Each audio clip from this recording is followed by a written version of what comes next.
জঙ্গল সলিমপুর এটি বিদেশি কোনো জায়গা নয় অন্য কোনো রাষ্ট্রের ছিটমহল। বন্দরনগরী চট্টগ্রামের মূল শহর থেকে সেখানে যেতে সময় লাগে সর্বোচ্চ 15 থেকে 20 মিনিট। তবু চাইলেই সেখানে আপনি কিংবা আমি সাধারণত কেউ প্রবেশ করতে পারি না, কারণ সেখানে ঢুকতে লাগে বিশেষ পরিচয়পত্র। এ যেন দেশের ভিতরেই আরেক দেশ। ব্রেকিং নিউজ, জঙ্গল সলিমপুর এটি বিদেশি কোনো জায়গা নয় অন্য কোনো দেশের ছিটমহল। তবুও সেখানে আপনি কিংবা আমি প্রবেশ করতে পারি না, কারণ সেখানে ঢুকতে লাগে বিশেষ প্রবেশপত্র। সম্প্রতি এই দুর্গম এলাকায় র্যাবের অস্ত্র উদ্ধার অভিযানে এক কর্মকর্তা নিহত হওয়ার পর থেকে জঙ্গল সলিমপুর আলোচনায় আসে। ভিডিওটি স্কিপ না করে বিস্তারিত দেখতে টিভির পর্দায় চোখ রাখি। নতুন ভিডিও দেখতে চ্যানেলটা সাবস্ক্রাইব করে পাশে থাকবেন।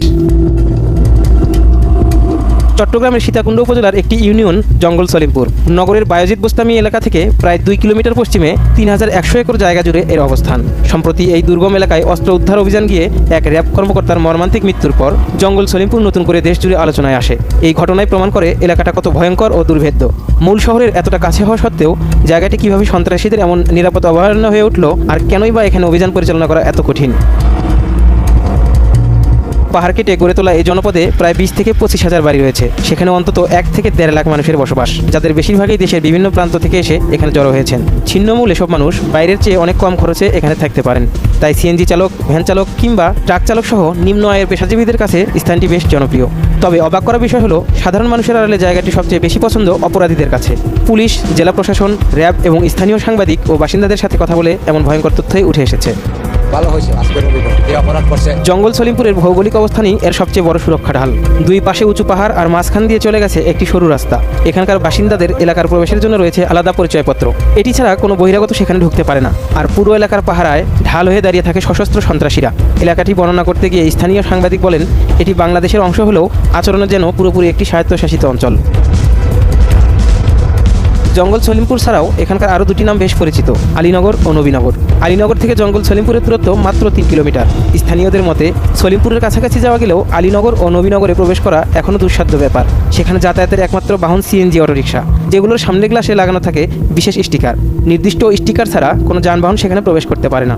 এই অঞ্চলে প্রকাশ্যে কোনো রাজনৈতিক দলের কার্যক্রম নেই, তবে পুরো এলাকাটি নিয়ন্ত্রণ করে বিভিন্ন সন্ত্রাসী গ্রুপ, যার মধ্যে ইয়াসিন গ্রুপ ও রোকন গ্রুপ অন্যতম। গত জানুয়ারিতে র্যাবের আভিযানিক দলের ওপর নির্মম হামলাটি চালিয়েছিল এই ইয়াসিন গ্রুপের লোকজনই। দুর্গম ভৌগোলিক অবস্থান, ছিন্নমূল মানুষের মানবঢাল আর সশস্ত্র সন্ত্রাসী গ্রুপের অবাধ বিচরণ সব মিলিয়ে এলাকাটি অপরাধীদের এক দুর্ভেদ্য ও নিরাপদ আস্তানায় পরিণত হয়েছে। দেশজুড়ে যখন জঙ্গল সলিমপুর নিয়ে সমালোচনা তুঙ্গে, ঠিক তখনই নবনির্বাচিত বিএনপি সরকারের নির্দেশে সেখানে বৃহৎ পরিসরে সাঁড়াশি অভিযান শুরু করে যৌথ বাহিনী। অবশ্য বিগত আওয়ামী লীগ সরকারের আমলেও এলাকাটি উদ্ধারের চেষ্টা করা হয়েছিল, কখনো ক্ষমতা প্রয়োগ করে, আবার কখনো বিভিন্ন উন্নয়ন প্রকল্প বাস্তবায়ন করে।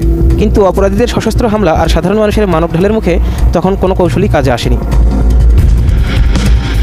জানা যায় 90-এর দশকে বন বিভাগের 3য় শ্রেণীর কর্মচারী আলী আক্কাস জঙ্গল সলিমপুরে পাহাড় কেটে অবৈধ বসতি স্থাপন শুরু করেন। এরপর তিনিই গড়ে তোলেন নিজস্ব এক সশস্ত্র বাহিনী। তার ওই ধারাবাহিকতায় আজ কয়েক দশক পরেও জঙ্গল সলিমপুর থেকে আলীনগর পর্যন্ত পুরো এলাকার চেকপোস্টে পাহারায় দাঁড়িয়ে থাকে সেই নিজস্ব বাহিনী তথা চিহ্নিত সন্ত্রাসীরা। যদি কেউ তাদের উচ্ছেদের উদ্যোগ নেয়, তবে তারা পাহাড়ের উপর থেকে পাথর ছড়ে, ককটেল নিক্ষেপ করে এবং আড়াল থেকে বৃষ্টির মতো গুলি চালায়। এখানে উচ্ছেদ অভিযান পরিচালনার সাথে সবচেয়ে বড় বাধা হলো মানবঢাল। প্রশাসন উচ্ছেদ অভিযানে গেলে সাধারণ মানুষই এসে সন্ত্রাসীদের পাশে দাঁড়ায়, কারণ তারা মনে করে অভিযান সফল হলে তাদের মাথা গোজার এই শেষ ঠিকানাও আর থাকবে না। দীর্ঘদিন ধরে সরকারের এই এলাকার পুনর্নিয়ন্ত্রণ নিতে না পারার পেছনে রাজনৈতিক ছত্রছায়াও বড় ভূমিকা রেখেছে বলে মনে করেন বিশ্লেষকরা। কারণ জঙ্গল সলিমপুর মানেই অন্তত 20,000 মানুষের এক বিশাল ভোট ব্যাংক, আর এই ভোট ব্যাংক কোনো দলই সহজে হারাতে চায় না। তাই এখন দেখার বিষয়, প্রশাসন ও বর্তমান সরকার কি এই কঠোর অভিযানের মাধ্যমে অঞ্চলটিকে সবার জন্য নিরাপদ করতে পারবে, নাকি অতীতের মতো কোনো অজানা সমীকরণে জঙ্গল সলিমপুর আবারও সন্ত্রাসীদের অভয়ারণ্য হিসেবে থেকে যাবে।